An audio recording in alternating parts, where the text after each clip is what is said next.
Good evening, everyone, and welcome to tonight's episode of Hey Sister. Hey Sister, how you doing? Hey, sister, I'm doing well. I know you were looking at my different backgrounds and changing locations, but I can't go anywhere. So I got to move to different parts of my house to try to feel like, give myself different scenery. So bear Uh, with me. We're trying new stuff. all right, well, you keep on trying new things and change the scenery. I see we got a few folks viewing tonight. If you're viewing, drop down in the comments. Let us know where you are watching from. We want you to like, follow, share, and subscribe to Hey Sister on all our social media platforms. You can find us on here on Facebook or YouTube, as well as Instagram. And we want you to join the conversation in the comments because that's where the action happens. And we are super excited tonight because it is one Black History Month. So say it loud. We Black and we proud. I see you got on your black. Black is beautiful. Yeah. Beautiful sweatshirt. That's right. So we are super excited about that. Hey, Miss Tasha Robinson Banks is tuning in. Hey, Tasha. What's up?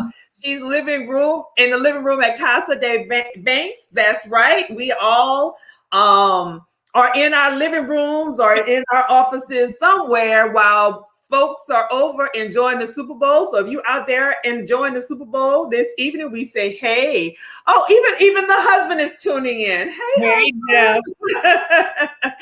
we appreciate everybody who's tuning in tonight. In typical Hey Sister fashion, we are going to start with a few hot topics. We want to have a little more fun and levity, so we're going to start with the heavy stuff first. In memoriam. So we've been doing the in memoriam every week. We lost, I think yesterday, Mr. Leon Spinks, who was a former heavyweight boxing champion. He had suffered from many forms of cancer in these last several years, and he passed away on yesterday. And earlier in the week, if you were a fan of The Sound of Music, the actor Christopher Plummer passed away. And if you were a fan of Saved by the Bell, one Mr. Justin Diamond. Dustin Diamond of Screech fame passed away after a bout also with cancer. So to their family, friends, and all that are impacted by their loss, we say rest in power to them all. I remember, because I'm of a certain age now, I don't know if you remember, sister, but I remember watching Leon Spinks and Muhammad Ali boxing matches. I mean, I remember when boxing was not pay-per-view and you could watch it on ABC with Howard Cosell. How about that?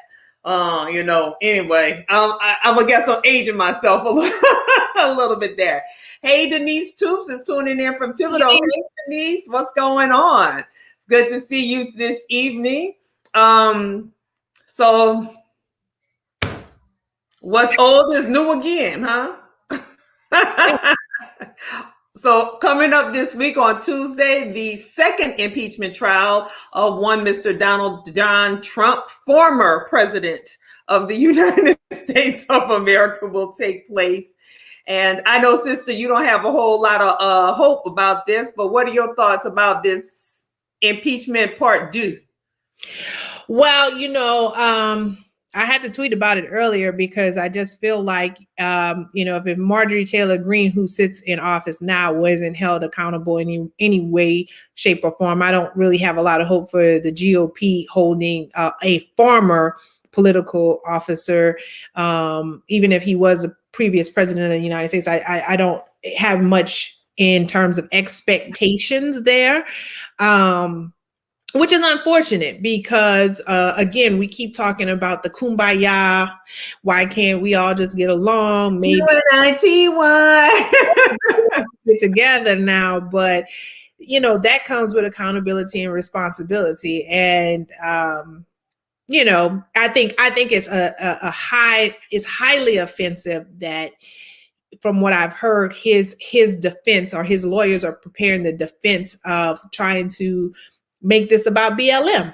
and Black Lives Matter and protests. And I'm like, how you gonna blame us when we saw all the people who were storming the Capitol?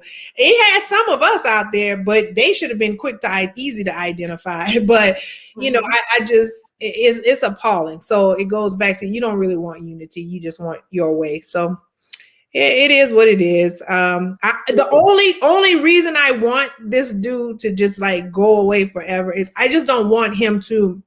Why I want them to, convict him and disqualify him is because I do not want him to be privy to any more security briefs. And I also don't want him, not that he was reading the ones when he was in office, but I don't want him to be privy to that classified information. And I don't want him to get a pension, and I don't want him to ever run for office again. But well, Joe Biden already took care of the security situation because he's not allowing him to have any more briefs. He made that announcement this week. As far as the pension and the security detail and all the other benefits of being an ex-president, even the opportunity to run for office again, we shall see. But yeah, I don't want him to run for the school office. I don't want you to run for nothing. Well, Jody is watching. Hey, Jody, how you doing? We have Denise Alexander who says not going to happen. Next, she's like, move on. Y'all go on to the next topic now. And then, they will not convict that idiot. You said a mouthful, all facts. So that's where we are on the impeachment trial. Child, we'll see. I don't know. It ain't must-see TV for me. But one of the must-see TV moments that's coming up, have y'all seen the Coming to America Part 2 trailer? We talk about what's old is new again. Let me tell you, all these shows are coming back. Even Punky Brewster coming back, girl. What? Girl, you better hear about Punky Brewster coming back. Punky Brewster grown up is coming back. You need to check out what's coming back. Yes. That was your girl. Listen, don't get me wrong. I am so excited about Coming to America, but can I just say, as someone who is an aspiring writer, guys, there are people out here creating new content. It's nothing wrong with, old being new again, but people are creating new content. Just stop looking under the same rocks and you'll find them. But anyway, back to the Coming to America trailer. Listen.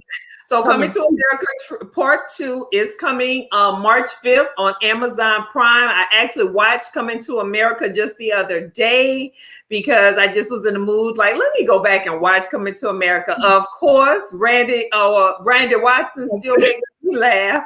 Sexual chocolate never fails. And, hey. However, as we're preparing for our pre-show and our guests are going to come on, we think about the sense and sensibilities of our younger generation. They may not quite get some of the jokes that we're going to be laughing at. So it's going to be interesting to see how it does, but it's going to be on Amazon Prime. And I am looking for it. Hey, we got Dr. Flavor's in the house tonight. Hey, what's going on? We're so excited to have you here with us as well. So we are super excited tonight. Coming to America is a love story, right? And so this month of February, it is Black History Month. But here at Hey Sister, we're going to be featuring, real couples. Talking about real life stuff and talking about some real hashtag Black love, some real hashtag relationship goals. We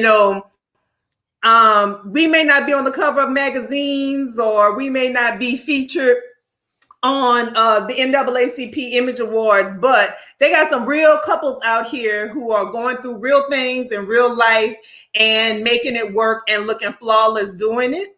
And so we're super excited to have friends that I've known now for a minute who are a wonderful, wonderful couple, great friends. And we're super excited to have David and Tarah Townsend with us this evening, all the way from the Austin, Texas. And we're going to bring them onto the stage. So welcome to Hey Sister. Hello, sisters. Hey, sisters. How you doing? Doing well. Thank you. How are you? We are so good this evening, and you can see my cheeks are red. I don't have any blush on. It's just because I'm so happy that you all are here this evening with us. And so everybody that's in the comments, can y'all just show David some love because he's taking a pause for the Super Bowl to be here with us tonight? Yes. Yes, sir. So, how you doing, Mr. Townsend? Let's start with you. How you doing? I'm doing great. I'm doing really well. Happy to be here. Thank you. Yeah, well, we're so excited to have you. So we go way back. We do. Yes. At this point, I'm feeling like, woo, we go way back. But even before we met, you all met. And so we want you first to tell folks about a little bit about who you are, where you're from, and then we'll talk about your story and how you came together. So we'll start with you, David. Tell us a little bit about who you are, where you're from. What's your background? My name's David Townsend. I'm from the south side of Chicago. I grew up in a neighborhood called, I guess you could it's on 111th and Halsted for anyone. And when I say Chicago, I mean really Chicago on the south side. I've got two brothers and a sister. I'm the youngest of four. I went to Northern Illinois University. I work currently at Dell Technologies, and I have my master's from St. Edward's University here in Austin, Texas. All right, fantastic. And you, madam? Hello, ladies. My name is Tarah Townsend. I am from Boston, Massachusetts. I come from a long line of Bostonians. I went to the New England Conservatory of Music, studied classical vocal performance, and what else? Oh, and I am a mother of three beautiful children. Yeah, well, someone said, whoop, whoop, Chicago in the house. Well, that is fantastic. So then tell us, how did a boy from Chicago and one of the original Candy Girls meet? Yes, that's for real. I know my friend, we go back. Like I said, we go back. Do you want to tell the story? No, I'd like to hear your version. Okay, so my family every summer would vacation on Martha's Vineyard, and the summer of 1996 was no different, except that when my mother came up the day after we did. She drove by a house that David and his friends were actually renting, and they were hanging out. And so she literally pulled up and said, I don't know if you ladies know, I was with some friends of mine. I had brought them down. And she said, there's some gentlemen who rented the house down the road. And we got in our car. I have to say that my sister at the time was driving a 5 Series BMW. You could tell us nothing with the phone in the console. And we got in the car. And we went down to meet David and his friends, and the rest is history. It really is. We met each other probably the day after as well, and he walked right up to me and said, "You're going to be my wife." I said, "I need you in my life." That's what he said. Oh. So he pulled a juvenile on you. I need it in my life. He said, I need you in my life. Yeah, you are going to be my wife and the mother of my children. Come through then. You mean just put it all out there. All right. So tell us more. We would love to hear your side of this story now, David, because that was a bold, declaration to make in 96. You were a young man at that time. He was. I was a young man, probably pretty out. It was probably outside. If I recall, actually, we were outside smoking cigars. I was there with all of my buddies, all of my best friends that I still know to this day. We were outside smoking cigars and drinking scotch. I was probably just working. I just graduated from college probably about a year earlier. And it was our first kind of vacation where we actually had a little money in our pocket. And so we were enjoying it. And then we saw this car pull up. with about 3 or 4 women get out of it. And I saw my wife, and I just was like, she's fine as hell. And I just went directly to her. So, and the rest is history. We saw each other a couple of times on the vineyard after that. And then, probably about 6 or 7 months after that, we were engaged and then married, and we've been married ever since. All right. Well, let's give that's 2 snaps and a and a circle. 2 snaps and a circle. All right. Well, that is phenomenal. So then so obviously you were a man who was clear about what you wanted and Tarah, I guess you were clear at that point about what you wanted or had been looking for. So then let's talk about some of those early decisions as a couple. And you said, hey, this gonna be my wife, and you were like, okay, I'm gonna be your wife. Let's do this. Tell us about those early decisions you made as a couple that allowed you to be here this many years later. Well, we actually started about what was important to us. We started those conversations actually, 3 or 4 days after we met on the vineyard. I had had the opportunity of watch my sister raise my nephew. And so I kind of had a insight as to, the way young African-American children were being treated in the school system. So I kind of had an idea on children, how I wanted to raise them. And we talked about that. I think I said to you, I want to stay at home and raise the children. Probably, I said, I don't know where you are about children, but I think I want to be a stay-at-home mother. I don't know how you feel about that. And he was like, I support you whether you want to work or stay at home. So we started to have these really serious conversations early, but you also have to be the type of person that has been thinking about your values and what's important to you before you even meet the person that you're going to spend the rest of your life with. I think that's really important. Okay. All right. And you, sir, what to tell us about some of those early decisions? Because you right out of college, just got the pocket change, and then you like, okay, I'm gonna get this woman, we're gonna do this. And you had to be very clear on some things. So where'd that come from for you? Well, it's just the type of person I am. I think my wife will say I've been pretty consistent in our relationship, and just certain areas of my life, I've always had what I would consider a decent level of focus and understanding in terms of where I wanted to go and what I wanted to be able to accomplish. And having a family, having someone that loves you and you love them back was very important to me. And the opportunity to kind of share our lives together was very important to me. So even though I was just coming out of school, I clearly, as growing up, you have relationships, so what you don't want. So that by the time you do get to a position and you find someone who's really special, you can kind of identify that and say, okay, this is what I've been looking for. This is what I want. And I'm willing to make that commitment. And so that's what we did at a very early age. Okay.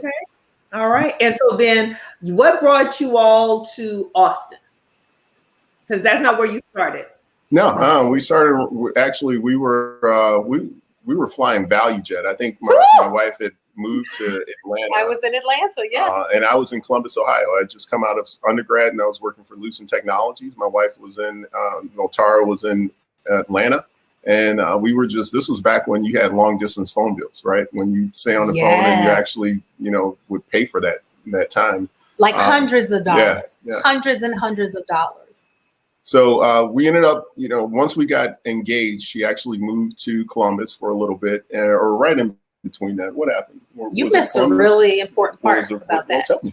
So the important part was that it's been a long time ago. We were spending a lot of money between flying Value Jets, so we were risking our lives to see each other. and we were spending hundreds of dollars in phone bills. Mr. Townsend said, I really think it makes financial sense for you to move here. And I said, I am not moving there without being engaged. Like, that is absolutely not going to happen. That was a power move. That it worked. That was a good move. Like I teach that to my daughter. Yeah. I was like, was, absolutely not. And it wasn't until we made that commitment to each other that I did move there. And then moving to Columbus, Ohio, we began the building process. We really began building, financially and, on our relationship and things like that. Yeah, and we weren't there very long. I ended up getting recruited by Dell to move down to Austin. And so we moved down here, I think right after our wedding or right around that time. I think we moved a month before our wedding. Yeah. And that's how we got here. And so we've been here for a little while, but we also went back to Chicago for a little bit, and we've been back, and we came back probably about 7 or 8 years ago. So this has always been home. And clearly, yourself and probably a couple other folks that may be on the call, we've known them ever since, our first stint here. So it's good to be back. Mm-hmm. All right. Well, I know my sister has a question. I'm going to let her ask a question before I get into the next topic. Go ahead, sister. Well, thank you, sister. Since you did mention that you were very forward right in the beginning, Mr. Townsend, about wanting Tarah to be your wife. What is it? How do you know, or how did you know she was the one? Because again, like my sister said, you were just coming out of college. It sounds like we didn't even mention that you're a man of Omega Psi Phi fraternity. So I'm sure there were some lady callers or some lady friends floating around. But, so how did you know that? Thank you. So like on Coming to America, he was sowing them wild oats.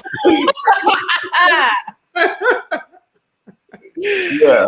Okay. So the question is, so how did you know that she was the one? Especially you had just seen her, and you just were like, man, this is the one. Well, no, I think clearly, at some point, once you've had a relationship or two, or whatever it is that you need to kind of understand, hey, this is what worked, this didn't work, this is what I'm looking for.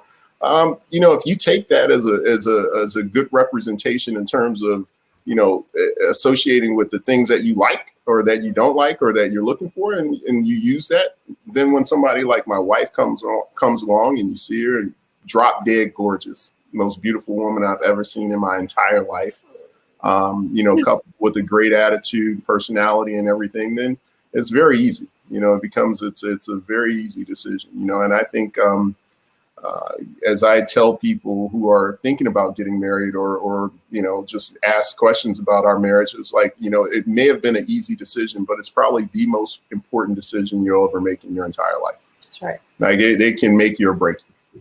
That's true. That's absolutely true. Yeah. And so, Tarah, how did you know that David was the one, considering that you also were relatively young and you just rolled down in the BMW to pass by the house with the fellas? So let me just say this, because I know David just said how you mentioned how David was forward. We know Tarah, so I know all that energy when Mama Mary came and like, oh, they got some young men down the street. I know all that energy.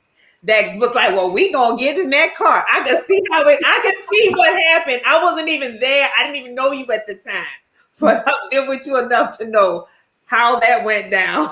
Yes, that's probably how it went down. But actually, my story is a little bit different. I had, like many young women, I had long-term relationships, and they were not working out. They were not the caliber, right? We tend to date people that we're like, we're going to change him. He's going to get with me and he's going to become this wonderful person because I'm so wonderful. And that's not how it works. And so I actually, I was blessed to have my grandmother and my great grandmother in my life. And before we went to Martha's Vineyard, I said to my mama, I call my great grandmother my mama, how have you been married for 65 years? And I said, and how am I going to find the man that I want to marry? She said, you need to write down exactly what you want, and you need to pray on it. You need to ask the Lord for what it is you want and be very truthful. So as God is my witness, I wrote down everything that I wanted. And at the end, I put, and God, you know, I can't spot them. I haven't been lucky before. You have got to make this easy for me because I am picking the wrong person. So when I tell you that this man walked up to me and said, you are going to be my wife, I just said, thank you, Lord, because he literally delivered this man to me. And then when you have found that man, then you make the choice. I am going to make this commitment. All those games and all that playing around you did beforehand, you have to push that aside. I am going to make this work. And that's what I did. Woo! Well, honey, y'all have said a mouthful. You had some support in the comments said, wise way, let David be. But well, Jeffrey, we know you are a man of Kappa Alpha side, and we're sure you had some lady callers too. Hey, y'all over here. Not right. Uncle Jeff. I ain't saying nothing. But you know, so we've gotten your background, we got your story, and then the coming together story and some of the early decisions you made about your values, about, you know, being a stay-at-home mom and being able to raise kids, and those early conversations that you had. But one of the conversations that couples have all the time, or may not have, but causes a big problem in a lot of marriages, is money. Let's talk about, because this conversation is about overcoming obstacles. Let's talk about money, because money is a big obstacle that many couples run into. And you all didn't run into that because you made some decisions about money early on as well. So tell us about that, because you overcame it before it became a problem. Yeah, I think, you know, one is just to have a level of financial discipline. My mom would always say when I was growing up, I'd get my allowance, I'd put it in a sock and I'd save it. And, you know, I'd be having to give or borrow money to my brothers and my sister. And I just kind of always been like that. And so, you know, the way I looked at it is when we came into this relationship, we had to kind of look at, you know, what were our assets, what were our debts, and what was the income that we had, and what do we have to do to kind of, you know, get it to a point where we could live, at least, you know, buy a house and live a solid lifestyle, you know, at that particular time. You know, my wife, when she met me, I mean, I was fresh out of school. She had a job for a couple of years or been working for a while. And I was just learning all of this stuff. I was just learning, you know, just the corporate America. And so I had no idea in terms of what the opportunities were going to look like. So I always assumed that, hey, this was the job I had. This is what I was going to do. And so we needed to make sure that we could live within those means. And so then once you understand kind of what your liabilities are, and you start figuring out, okay, you know, how long is it going to take for us to pay them down? And you start executing to that plan, and you don't deviate, right? Because at the end of the day, we knew we wanted to have children. We knew we wanted to buy a house. We knew there were a lot of things that we wanted to do. In order to do that, you want to make sure that you're not doing anything irrational. You want to make sure that you're not going out and just putting on more debt. You want to make sure that you're living within your means. You're making good financial decisions. You're saving money. And all of those things plant the seed for where you get to 20, 30 years from now. And so I think we made some really good decisions. My wife backed me up 100% in terms of doing that. I supported her in her decision in terms of staying home. And I think when we combined both of those decisions, we had some phenomenal results in terms of each supporting each other's goals. And so we've been very successful and blessed to be able to be here now. And I think there's an emotional aspect to that too. That we, I know for myself that I really always tried, even in those early years, tried to be grateful and did not try to keep up with the Joneses, because our plan, your plan is different than somebody else's plan. So please don't look over the fence and see that person has this and that person has that. We're making the same amount of money. How come we don't have that? Your plan is different than their plan. So just really concentrate on what you and your spouse are trying to accomplish. Yeah, that's very important. I love that. Well, another thing that I know you've all had to overcome, and this is something that, well, it's twofold. So I wanted to ask about loss of a parent, but then also aging parents. because both of you have, very strong-minded women in your life. We do. Yes, we do.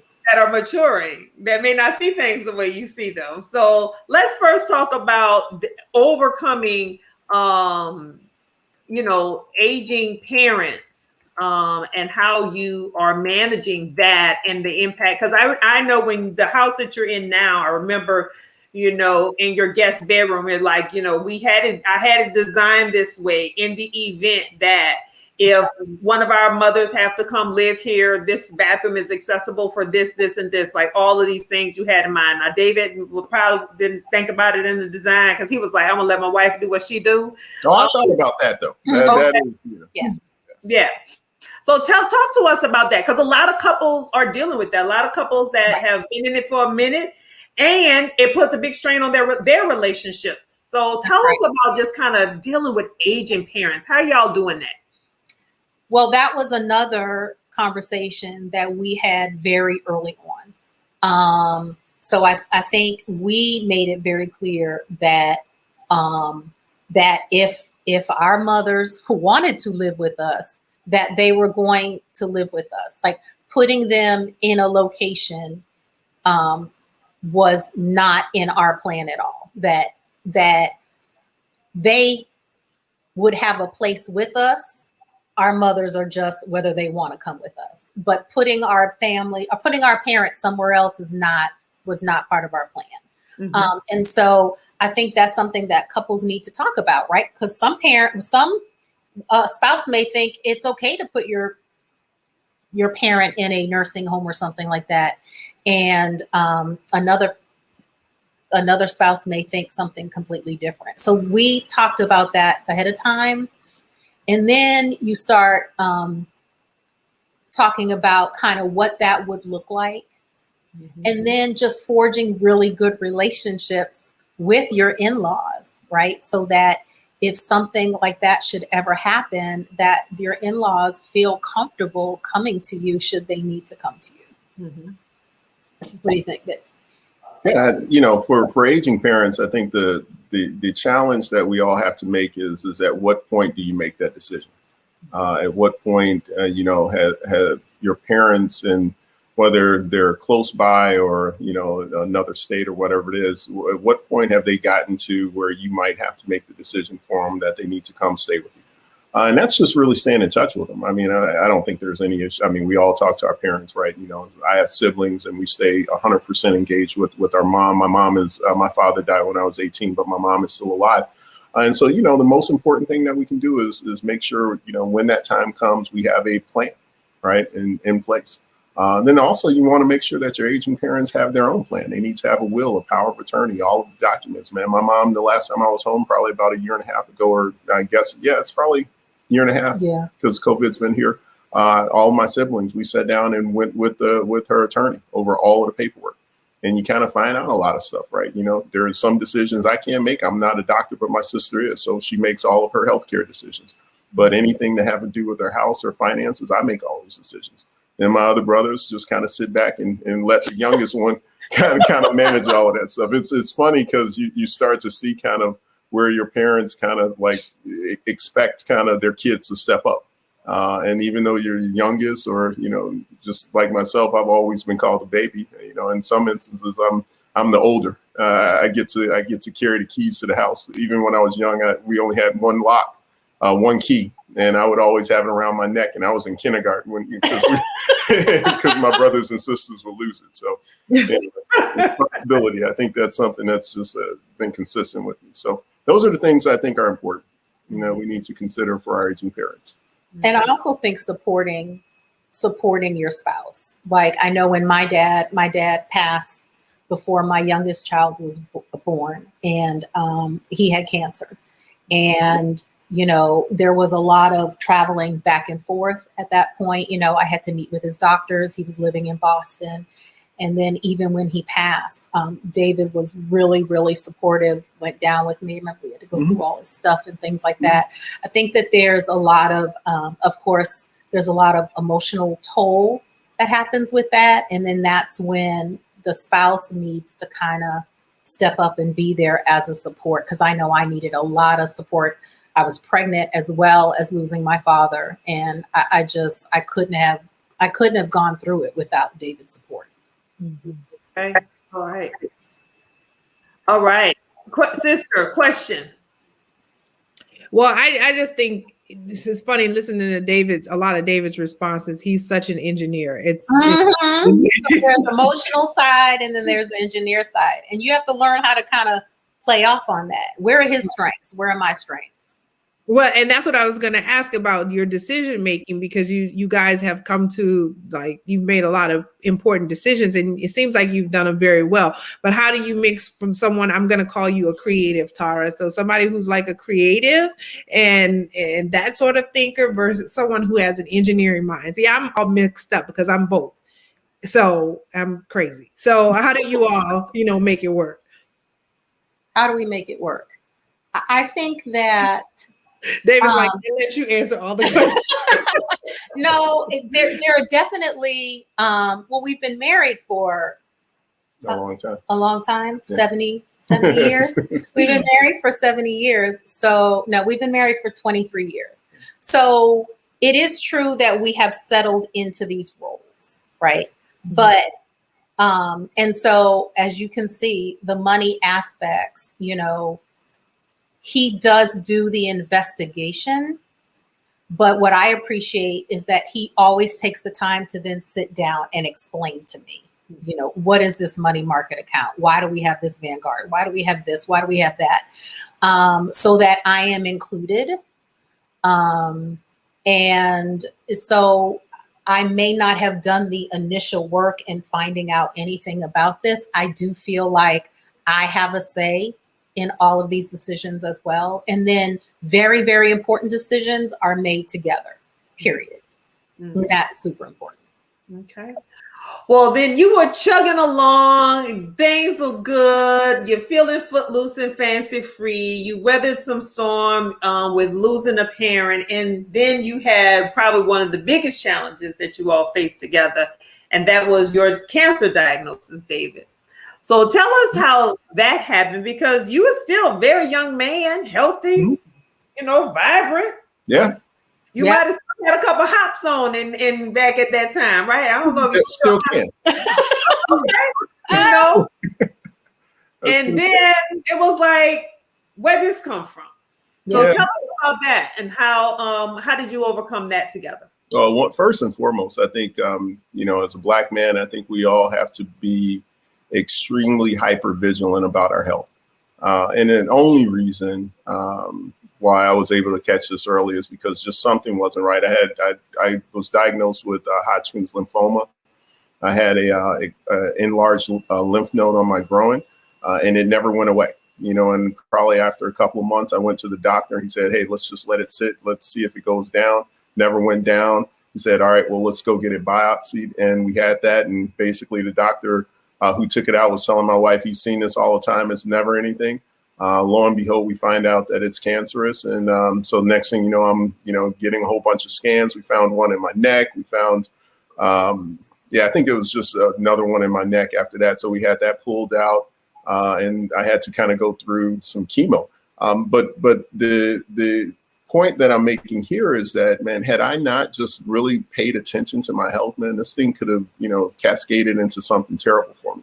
And it's a very serious thing, but I remember just getting diagnosed and just, as anyone, you want to be able to live. But the joke is I want to make sure that my wife can't remarry. So that was my goal. I was like, man, I need to make sure my wife can't. All right, I'm sorry. So that was the truth. That's the selfish man in me. So I need to be around. We can't have that. So anyway, it was a battle, but I had a cancer that was fully treatable. I went through 5 rounds of chemo, and that stuff. My hair I still have it, but it's changed tremendously. But my wife was there with me. It was great, because she could go with me every day or go with me once a week, go back when I had to go back for checkups and things like that. And it's good not to be alone during those times. Mm-hmm. Yeah. Well, let's talk about from your perspective, wife. How was that for you? it was extremely scary for me at the beginning, but we remained extremely prayerful, and we became all hands on deck, right? So this is where when your spouse needs you, you need to step up. So I had 3 children, right? I need to make sure they're all still doing well in school, and, telling them what it is that they need to know without scaring them. And I need to make sure that he's taking care of himself, taking him to his treatments and things like that, keeping family members, abreast of everything. And, but the most important thing was that making sure that he was just, he could concentrate on just getting better. Mm-hmm. That was the most important thing. Mm-hmm. And I cannot say enough just to remain prayerful and just to remain grateful and to, thank God every day. Mm-hmm. Every day. I think that's just important just for anything. You have to be, I always tell David, every time I go grocery shopping, I go into HEB and I thank God for David. Mm-hmm. Because I can go into HEB and pick up whatever groceries I want to. I don't have to worry about, this is what I can buy this week. This is what I can't buy this week. And just, I try to remain grateful for everything. And I'm very grateful to have my husband in my life, share this life with my husband. Mm-hmm. That is beautiful. All right, Christina, I saw, because your whole face was like, you bought in the grocery store for the man? No, because I was actually in that moment like, well, and I am so thankful that Robert goes to the grocery store and he buys all the stuff that he wants to buy, because he knows that is one. I hate grocery shopping. It is one of the worst aspects of life to me. So I am so grateful that he goes into that grocery store and gets all the foods that he wants. But no, I was going to say, I think that though it sounds like obviously you all, when you made the choice, when you said you wanted to work, wanted to be a stay-at-home mom or wanted to work from home, should I say, because you do a lot of work at home, even when you don't go to a job. But that I can imagine that turned out to be a good thing, that you all were set up in that way once the cancer diagnosis happened, because it allowed you to have a lot more flexibility. And I think obviously many of us who work outside of the home, we're in these work from home scenarios now, and we're recognizing just how much time is wasted going into a job, but that's a whole nother story. Mm-hmm. But anyway, so I know, Dimitri, you were going to talk about the friendships and the relationships that you all have as married couples. So I didn't know if you were going to go to that so that I can ask my questions about that. Well, I'm going to let you go ahead and start that then.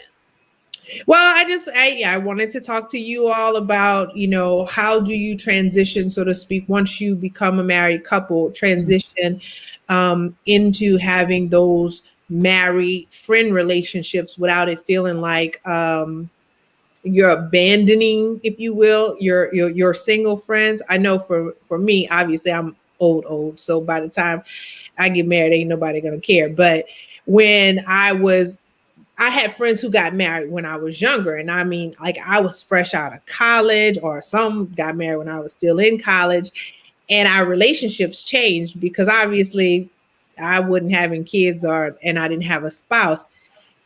And it was unfortunate in a lot of ways, but it wasn't, I didn't want them to think like, oh, I can't hang out with you because now you're the married woman. It wasn't like that. It was just, our lives were just so different. So how did y'all make that transition, so to speak? Right. Well, I think for us, it was a little bit easier because we were married and we moved away, right? So we moved to Austin, Texas as a newly married couple. So we immediately began to make friends, with other married couples. So I can see if, you are living in a place where you have a lot of friends, they're all single, and then they're starting to get married. I can see that being a challenge because a lot of priorities do kind of shift for a married couple. So I can see that. We didn't experience a lot of that, but since David is an Omega and I'm an Alpha Kappa Alpha woman, we did meet, sorority sisters, fraternity brothers that were single. So there are some things that you do with single people, but we really did start our journey as a married couple with other newly married couples. And we then began to really choose those friendships based on, what their values were. Did they align with our values? And then we became just this really close, newly coupled friends group.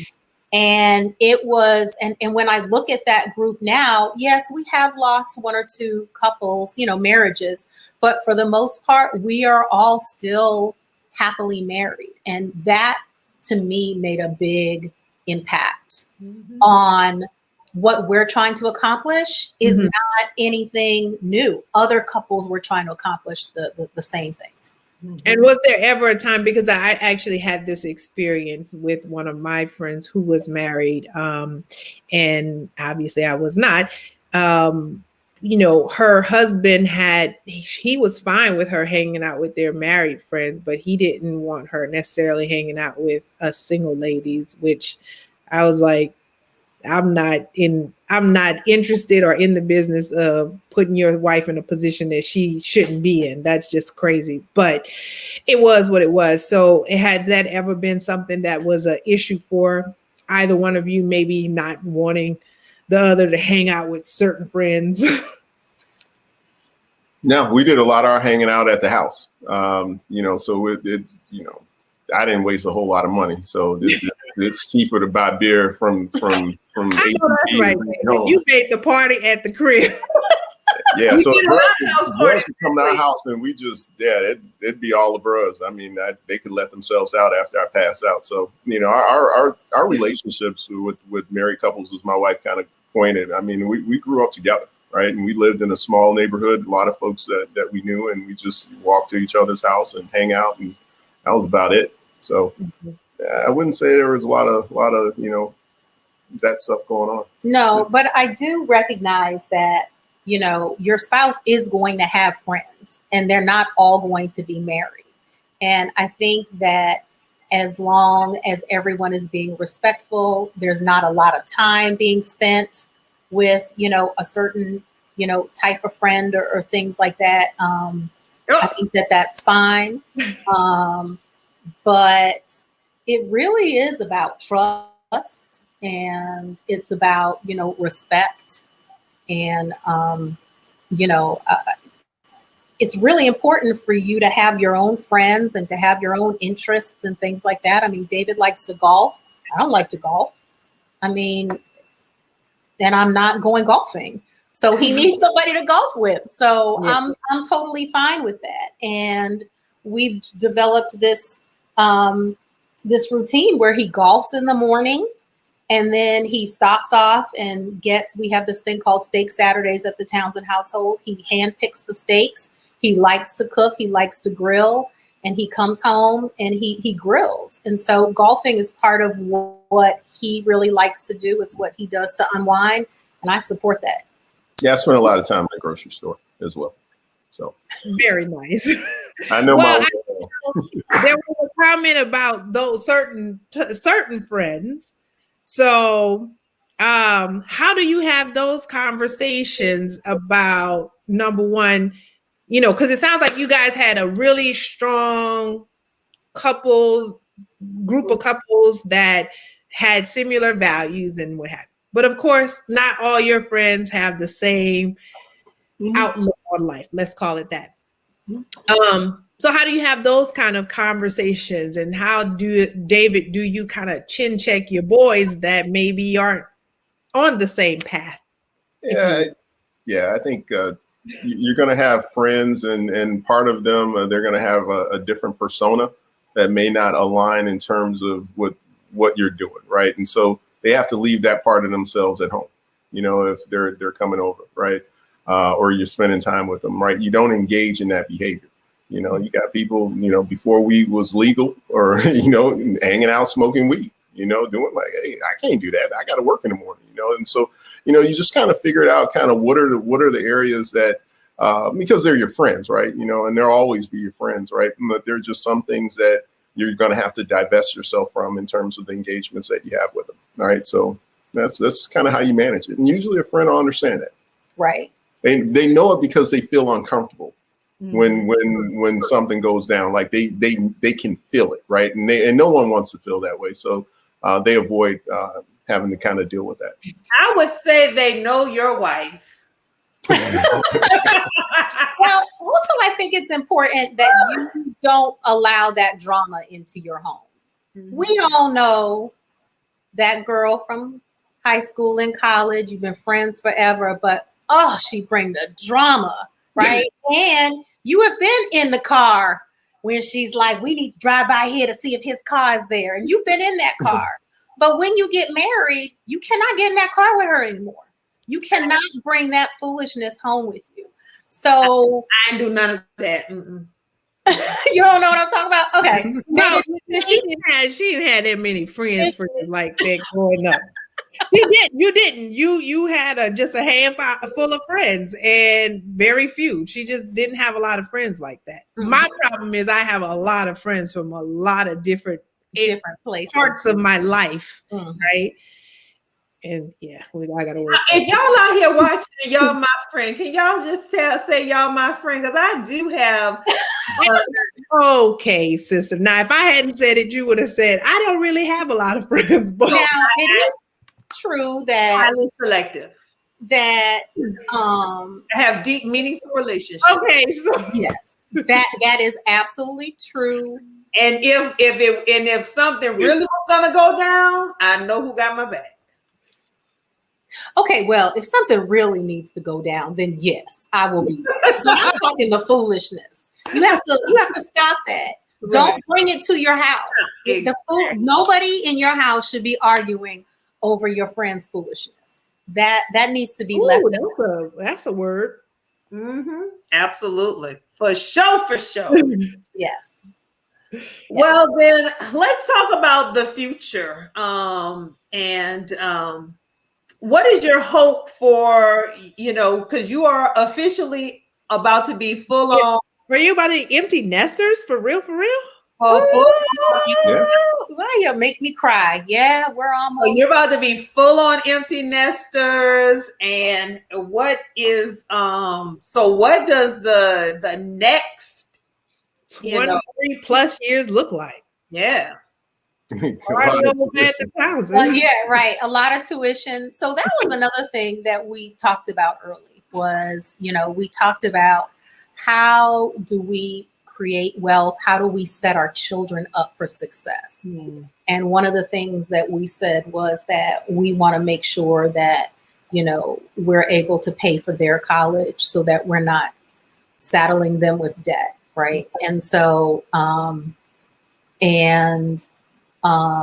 we've realized that we've looked at other couples and we realized that after they graduate, they still might be with us for a couple of years, right? Yeah.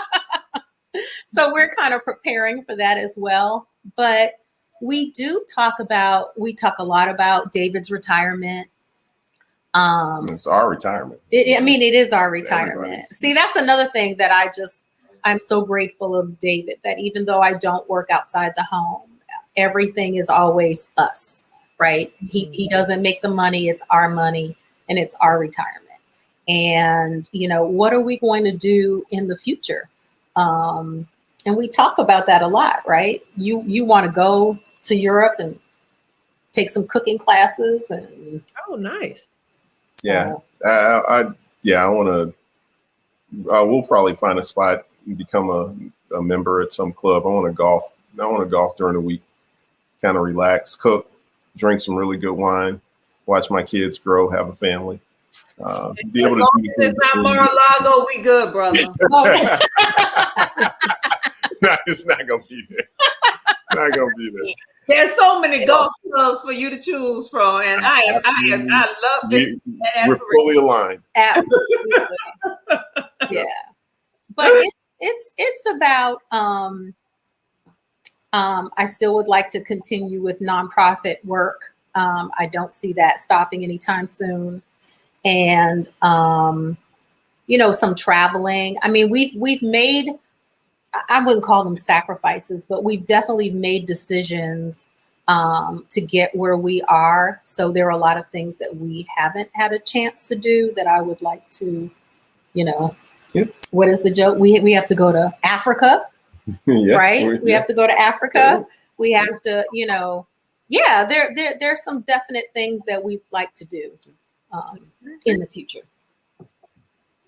All right. Well, I hope that we can be in that future with you. I don't know, sister. You have another question. You have a chapter member who is viewing Tarah in the Beta Psi Omega.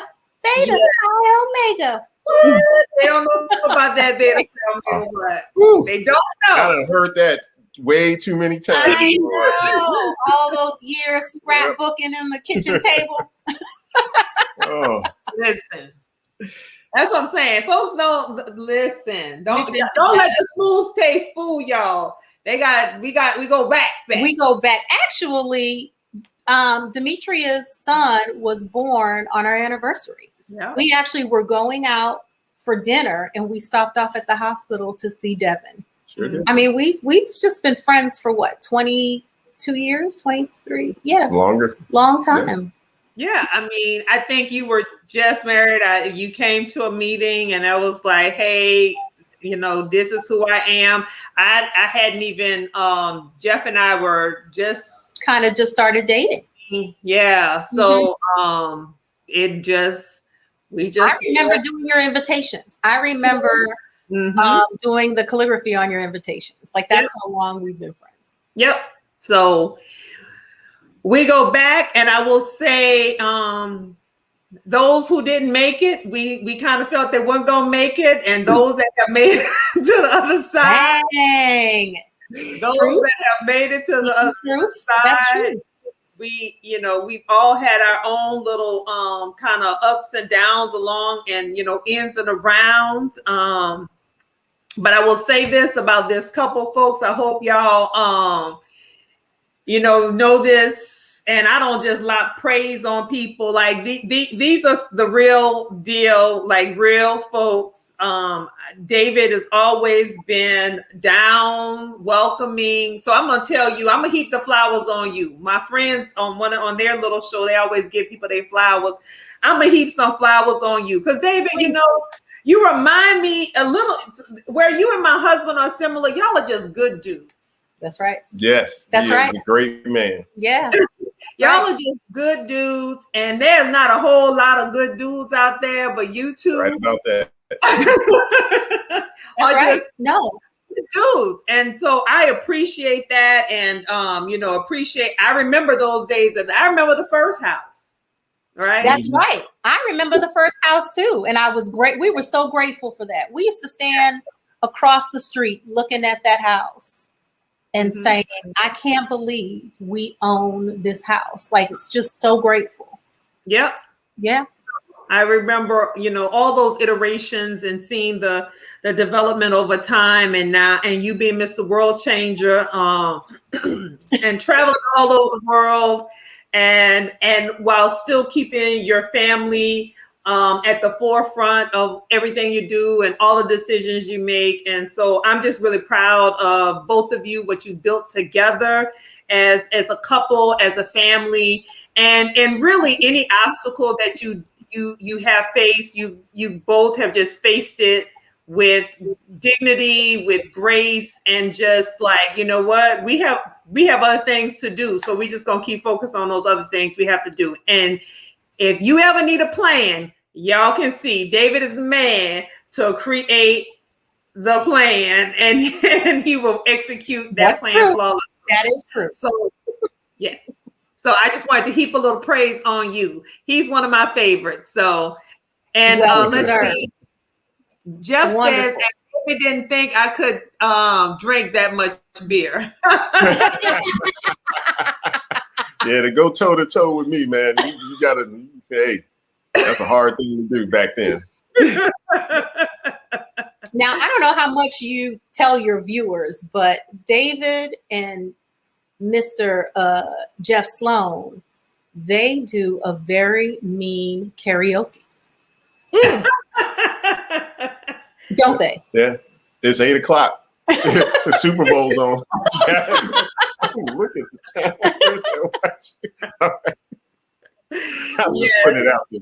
It is. But yes, they do a very big karaoke, and we have some good stories to tell. Like I said, y'all see my cheeks. Invite me back on. I'll give all the tea at that point. Before, so that we can let David go to see the Super Bowl. Before we go, I just want to ask one final question, which is, since this was about overcoming obstacles, and you all have done a wonderful job as being a great married couple and being friends all of these years, what is your one piece of advice you would give somebody who is entering into a marriage or thinking about marriage? I would say remain grateful and prayerful, and you need trust. You need to be valued. You need to be respected. These are things that cannot be taught. They have to be there from the beginning. It's super important, especially for women. You are not changing anyone. There are some fundamental values that need to be present. He doesn't have to be rich. He doesn't have to have that super job, but there are some fundamental values that must be present. All the love in the world is not going to make someone, change. Now, it may inspire them to make the changes within themselves, but you yourself cannot change anyone. All right. And you, sir? I think we just have to be open and flexible in terms of kind of where this marriage is going to take you, right? I mean, you have all of these ideas and, things are going to happen, and sometimes they don't work out, That's right? true. And you just need to kind of, continue to, make prayer part of your life and love and do the best that you can, right? Yes. So that's probably the most important thing. Yes. There's no laziness. I'm typing that in the comments for the folks. Best you can, do the best you can. I love that. Well, if you would hold the line, I want to thank everyone who did come on tonight on the Super Bowl Sunday, because we're talking about the Super Love. If you're watching this in the replay, we still want you to add your comments to this episode so we can see them and come back. And we want to thank you both for being on with us tonight. So if you would wave to the camera. Thank you for having us. That was wonderful. Yeah, so y'all wave to the camera. We're going to say good night, everybody.